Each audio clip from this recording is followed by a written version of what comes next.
Can Israel make peace with Hamas? This is a question that's been asked really since the beginning, and there's been a lot of heated discussion on both sides of this particular issue. So check out this debate between Mosab Yousef, the so-called son of Hamas, whose father was one of the founding members of Hamas, and Cenk, Uygur, who is very passionately on the side of the Palestinians, very anti-Israel and IDF. Check out this very heated debate and what they have to say. So bottom line, Israel has no problem negotiating with Arabs, making peace with Arabs. Arabs are an ethnic group, and we have no problem. There are 2 million Arabs living in Israel. They are equal citizens, and they can get along with the Jewish people.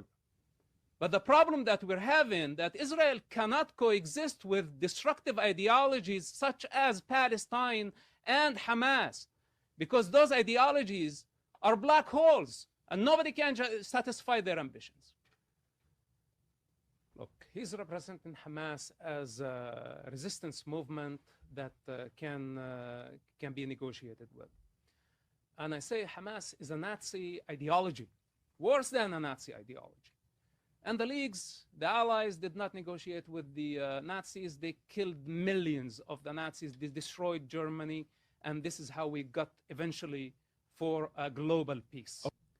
Hamas, on October 7 in the morning, they killed Jewish children for revenge. In the afternoon, they killed Arab children, their own children. And by the way, this is a Palestinian practice to sacrifice their own children for political and financial gain. This is the essence of their game. And I am a living example. If you look at me, when my father had to choose between his Hamas Palestinian ideology and his own son, he chose the non-existential. He chose Allah over his son. And this is a living example to show you how these people function. They are willing to sacrifice not only 40,000 Gazans, they are willing to sacrifice an entire region religiously for something that does not exist. So with that said, Israel has no choice. It's not only about the children and the civilians of Gaza.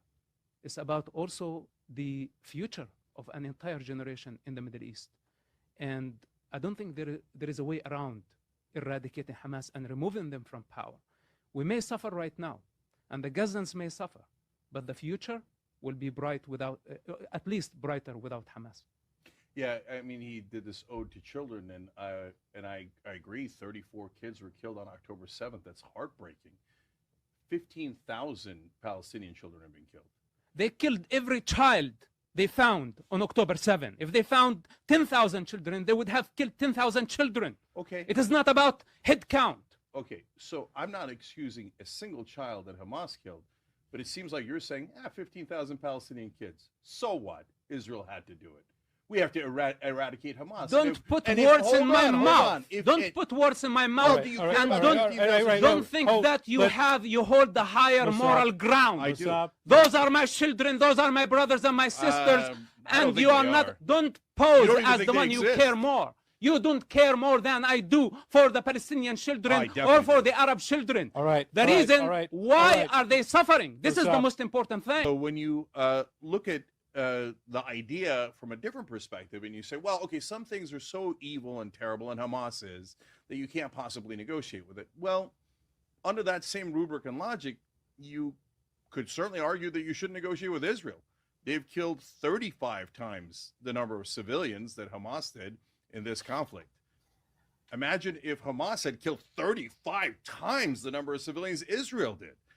So that would be a giant number. What are we talking about? Nearly 1 million people if you took the 40,000 people that Israel has killed in Gaza and multiplied it by 35. And you could say, oh my God, Israel, I can't believe how awful they are. And their civilian casualty rates are as bad as Hamas's. Hamas on October 7th was terrible. I condemn it 100%. My heart breaks for every civilian who's killed. I'm the one guy who's consistent on this. I don't want any Israelis killed. I don't want any Palestinians killed. And so as terrible as that Hamas attack was, well, their kill ratio was 71%. They killed 815 civilians and 1,139 people overall. They killed a lot of soldiers as well. Now, none of that excuses any of their actions. But when you look at Israel's kill ratio, if you assume that every man in Palestine that they killed is a terrorist, which is an absurd, unconscionable assumption, Israel still had a civilian kill ratio of 60%. So when you include the innocent men, that's going to be a higher kill ratio of civilians as a percentage than Hamas. So under this logic, the Palestinians should say Israel is so evil that we cannot negotiate with them. All right, now we're at a standstill. Nobody's negotiating with anyone. This is absurd. This is not how you get to peace negotiations. And can peace negotiations work? Of course. You know who's it's worked for before? Israel, when they negotiated with Egypt. And at the time, the hardliners, just like today, said, oh, you can never trust Israel. Israel led the invasion of Israel. Egypt led the invasion of Israel twice. They were the leader of the Arab nations. They want to kill us. They're so anti-Semitic. They want to kill all the Jews. You can't negotiate with the Egyptians. They'll never follow through on any of their agreements. Well, it's been decades and decades, and they totally followed through. There was no bombing afterwards. Peace worked. It's actually very elementary. You make peace with your enemies and then see if it holds. That is what has been done every single time. It's absurd to think otherwise. Well, absolutely not. Why? Because Hamas is not a political movement. Hamas is an ideological movement that wants to destroy Israel to build an Islamic state. And they don't stop there. Their political ambition, their religious ambition is beyond the river and the sea. They want a global khilafah. So how can you satisfy such ambition? The situation with Egypt, with Jordan was completely different. Israel has no problem negotiating and making peace with the Arab world.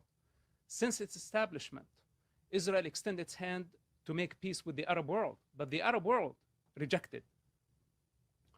Then the foundation of the Palestinian narrative is sitting on air because, first of all, there was no such thing as Palestine. If you look at Palestine, it's only an ideology, a very violent ideology. And it took the PLO 40 years to try to destroy the state of Israel, since 1948 until the early 90s, trying to destroy the state of Israel. Then they learned the lesson that violence was a dead end. And this is when Yasser Arafat came to negotiations, and Israel had no problem negotiating with Yasser Arafat. But what happened later? We had a new generation of Palestinians, Islamists this time, not the nationalists. And that's Hamas. And now they brought us back to square number one.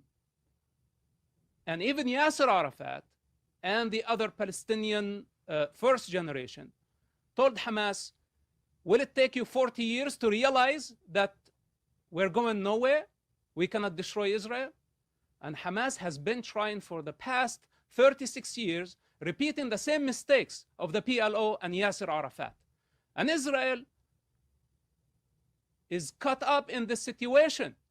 Tomorrow we will have the communists coming. Then after that we will have more globalists, and could be any other foreign entity using the Palestinian cause as a device to just keep trying to destroy the only Jewish state on earth.